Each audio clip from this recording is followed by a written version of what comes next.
আসসালামু আলাইকুম everyone, welcome back to my channel. ইলিশ মাছ দিয়ে ভীষণ মজার একটি রেসিপি শেয়ার করছি। রেগুলার রান্নায় ইলিশ মাছের এই রেসিপিটি ট্রাই করে নিতে পারেন, ভীষণ মজার হয়ে থাকে এই রেসিপিটি। ইলিশ মাছ দিয়ে এই রেসিপিটি তৈরি করে গরম ভাতের সাথে পরিবেশন করলে কিন্তু সবাই ভীষণ পছন্দ করবে।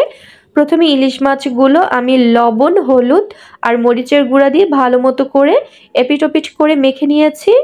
কড়াইতে পর্যাপ্ত পরিমাণ সরিষার তেল দিয়ে দিয়েছি, আর সরিষার তেল দিয়ে আমি এই রেসিপিটি বানিয়ে নেব। তো ইলিশ মাছের রান্নার এই রেসিপির মধ্যে আমি বেগুন আর পটল ব্যবহার করব। হালকা করে আমি কয়েক টুকরো বেগুন আর কয়েক টুকরো পটল ভেজে নিয়েছি। অবশ্যই পরিমাণে কম ব্যবহার করতে হবে পটল আর বেগুন। তো ইলিশ মাছগুলো আমি সুন্দর মতো করে ভেজে নিয়েছি, আপনারা দেখেই তো বুঝতে পারছেন।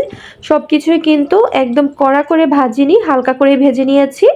এখন যেই বাকি তেল ছিল তার মধ্যে আমি দিয়ে দিচ্ছি পেঁয়াজ আর কাঁচামরিচ কুচি।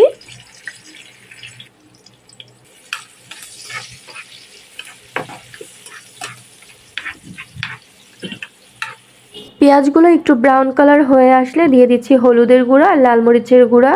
দিয়ে দিচ্ছি 1 টেবিল চামচের মতো পেঁয়াজ বাটা আর সামান্য পরিমাণ জিরা বাটা অ্যাড করে দিলাম, স্বাদ মতো লবণ দিয়ে।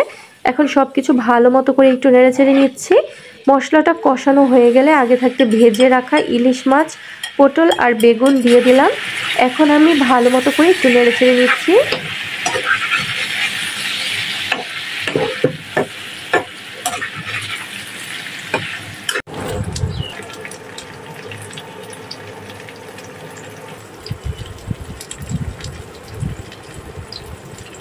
খুব অল্প সময়ে কিন্তু ইলিশ মাছের এই রেসিপিটি তৈরি হয়ে যাবে। এখানে কিন্তু কোনো রকম পানি ব্যবহার করব না।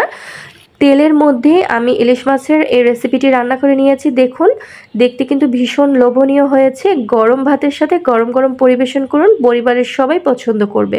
আজকের মতো বিদায় নিচ্ছি, আল্লাহ হাফিজ।